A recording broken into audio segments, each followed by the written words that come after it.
Nigeria has a couple of dilapidated national structures across the country due to lack of maintenance. Now, on this World Facilities Management Day, facility managers are creating awareness about the importance of managing, maintaining and keeping national and individual facilities healthy, safe and productive. It is also a day of celebration and recognition for the facility management profession. Right, the Executive Secretary and Nigeria Facility Management Initiative, Olumide Aina, joins me now. Olumide, it's good to have you join me. I'm good. How are you? All right, I'm okay. With the state of dilapidation in most of the national assets, from the national stadium or national stadiums generally, to museums, to railway lines, to refineries, to buildings, to airways and shipping lines that are no longer in existence, what is there to celebrate when it comes to the issue of facility management in this country? Well, you see, until things break down, you don't really appreciate those who are working behind the scene. Facility management is talking about people who make efficient use of people who create efficient service to make sure that the support service for every organization works well. And then these people are not known, they are not recognized. And particularly in our environment, it's a profession that is, we're not really taking cognizance of. We want people to see them, that this thing is existing. The government spends so much money, organizations spend so much money on infrastructure. Like you said, investments in stadium, in roads, in bridges, and there's no afterthought on how to take care of them. Now, basically, for your organization, what kind of challenges do you face, or how do you, what kind of challenges do you face when it comes to, when you look at this national asset from all of the ones we have mentioned? Yes, see, the issue is that most of the people in charge of these assets think about the takeoff of these assets, not the life thereafter. It's like building a new house, painting it, and then 10 years down the line, you are thinking that the house will paint itself. You need to put a process in place. Oh, after every 2 years, every 3 years, this needs to be painted. So how do you interface with the initiators of these national, or the managers of this national asset? How do you interface with them to bring your idea of how to manage these things into fruition? Oh, definitely what we're trying to do and what we've been doing over time is to invest in training and education and advocacy. Letting them know, for example, one of the things we're celebrating this year is making sure we work to world standard, following standard. Things, if you do things in order and how it ought to be done anywhere, you walk into Dubai, you walk into Lagos, you walk into New York, you virtually find the same thing. Why? Because there are standards to be kept. After this needs to be done. I walked into this studio this morning and I was amazed. This place is well kept, well managed, well maintained.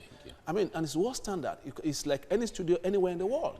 And that's what we want to maintain. All right, but when you even mention those countries, in fact, let's bring it back home to Africa. If you go to Kenya or Rwanda or even Johannesburg and you come back to Nigeria, you see the sharp difference immediately from the airport. How effective would you say your advocacy and your enlightenment has been over the years when we still have what we have? One of the major challenges, naturally, is because of our size.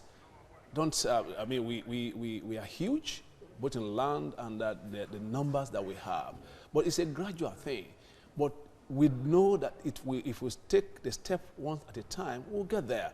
We invest heavily in these things, and by the time you go back to some of these facilities after 2-3 years, it will be appalling. We're talking about some states, I don't want to mention some names now.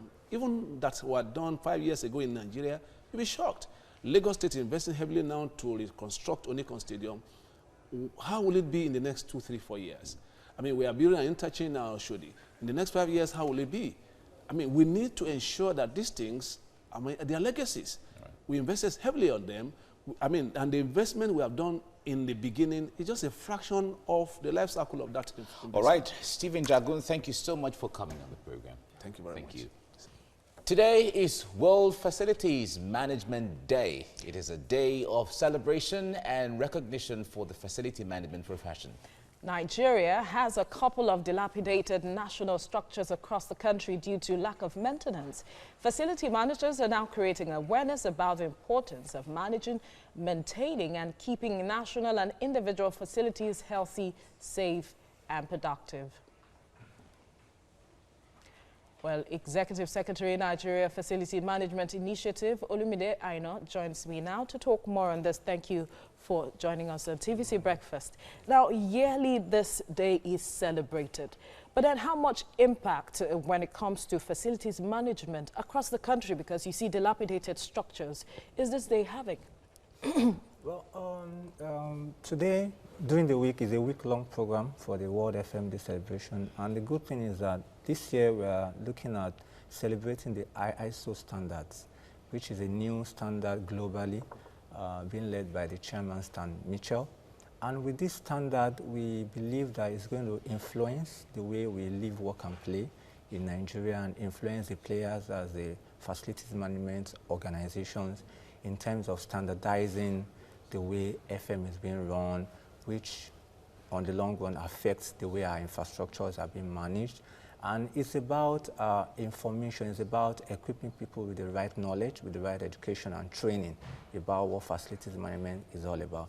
Because the truth is that there's a lot of deficit in terms of knowledge. And that's why you have this huge gap, you have this huge infrastructural deficit, because people don't know the know-how. They don't have the technical know-how on how to manage. Is it about the technical know-how or the fact that facilities management, the term, is not really understood in the Nigerian space? It's not really about FM not being really understood. It's about having the right people with the right knowledge, managing, at the ends of affairs, managing these are infrastructures, because most of the time you have these players, the guys at the boiler room, taking care of all the facilities, not being at the so what's the facilities management? If it's an organization or a department, what are they doing to ensure standards are met over the years? For example, we had a program yesterday at Alausa Ikeja, where we're working hand in hand with LASIAMA to do the normal education, do the normal orientation, educate Nigerians on how to go about it. And the good thing is that the Nigerian FM initiative is a collection of professionals, where we get professionals together to raise an awareness, to educate people more, and to get the government involved. The fact that FM might seem to be a new terminology or a new term in Nigeria, but it's been there for a very long time, because as players in the FM industry in Nigeria, we have our affiliates with organizations like IFMA, International Workplace. So how is the government responding when it comes to... Yeah, it has improved for the past 5-6 years, because they also have seen that all their investment, we can all see the state of some of our facilities so that we have now. The future of facilities management in Nigeria is bright. really, really bright. And we hope that as much as we engage the government more, we'll be able to have a rewarding future. And we'll look back to the infrastructures we have today and say that, okay, this was the way it was 20 years ago, and it's even looking better. All right, Olumide Aina, thank you for your time on TVC Breakfast.